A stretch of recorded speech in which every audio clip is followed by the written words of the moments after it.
There's no doubt that China has its sights squarely on being the dominant superpower and global leader. Why wouldn't they?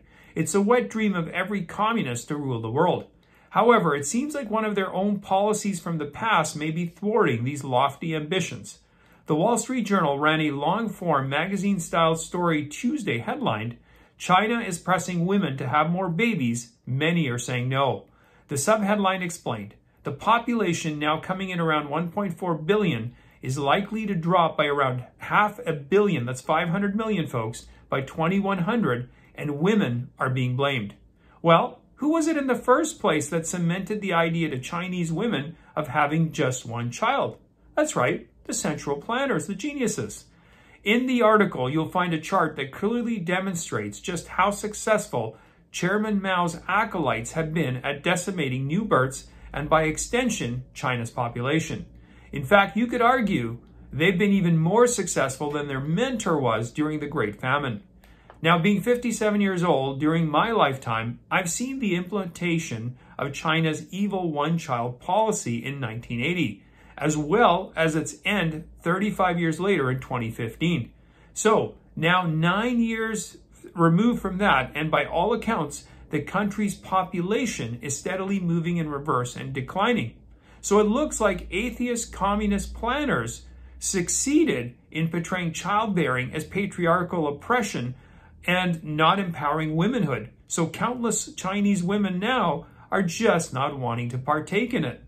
Sprout a narrative long enough, like 35 years, for example, and no matter how evil or destructive it is, folks will begin to believe you.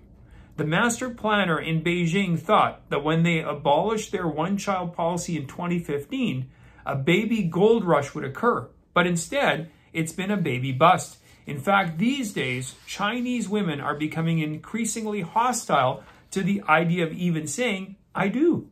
And unlike their Western counterparts, having children out of wedlock is still unthought of, which is only further fueling the population decline.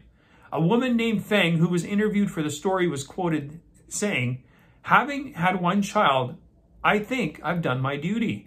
A second child," she said, "would be too expensive." She said she tells relatives, "I can have another kid as long as you give me 300,000 yuan, or around $41,000. I'm guessing based on these numbers, there are a lot more Fengs out there, women who aren't quite ready to take one for the communist masters and fellow brothers and sisters, at least not without getting paid for it first.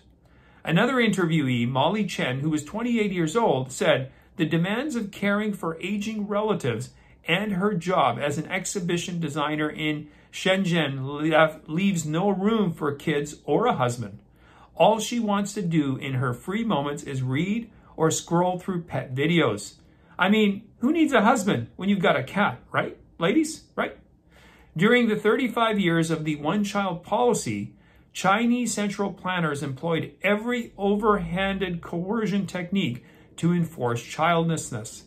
I'm sure none of them could have imagined just how successful they would be at imprinting childlessness upon the minds of their subjects.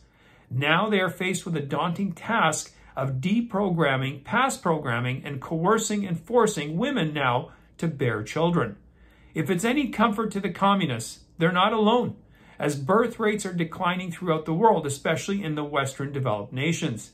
However, in those nations, there's no need to employ coercion. Our master planners deploy mind-altering psyops, like confusing parents and kids about their genders and offering them free, irreversible sterilization surgeries to help their identities oppose and confront biological realities. All this pressure to have more children has led to one interesting unintended outcome. China has now cracked down on abortions and even contraception, the polar opposite of the West. There has been a tightening of licenses for clinics offering medical procedures to block pregnancies.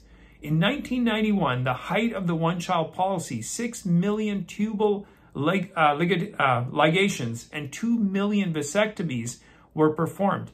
In 2020, there were 190,000 tubal ligations and 2,600 vasectomies. That's a dramatic drop, folks.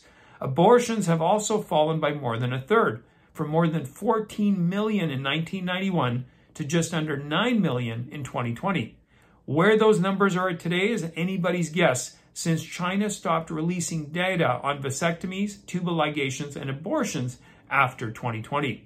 The one-child policy was originally promoted by Chinese communists as ending patriarchal and discriminatory treatment of women under historic Confucianism. Now the Communist Party and President Xi are stressing Confucian values like familial duties. Funny how no matter where this type of thinking rears its ugly head, communism, a nation led by central planners and experts, the results are always the same. Utter and devastating destruction, and you won't find a better poster child for that than China's horrible population implosion problem that they're facing today. If you can think of a better one, please chime in. The ultimate irony, though, is that women predominantly vote for Marxist policies, but women always suffer the most whenever Marxists hold power. If I had to guess as to why women vote this way, I would say it's because they're wired to be the empathetic and sympathetic sex. They're easier to sell the concept of a utopian society to. Don't believe me? Well, according to the articles, China's Politburo includes no women in top ranks. Come on, feminists, where are you protesting all this? China's population demographic problems run deep, but as I pointed out earlier, they're not alone, which doesn't bode well for civilization overall. But I don't want to leave you on a sour note. On the plus side, these problems may be the necessary bumps in the Belt and Road to slow the country's aggressive global military dominance ambitions. Not to mention that the failure of central planners anywhere is a failure for central planners and those who advocate for their policies everywhere. Anyway, I do appreciate you watching. Thank you very much. Please post any comments you have in the comment section. You can also follow my Rumble on my Locals account. If you haven't yet subscribed to my channel, please do so. And you can also follow me at Camera612, and I will see you next time.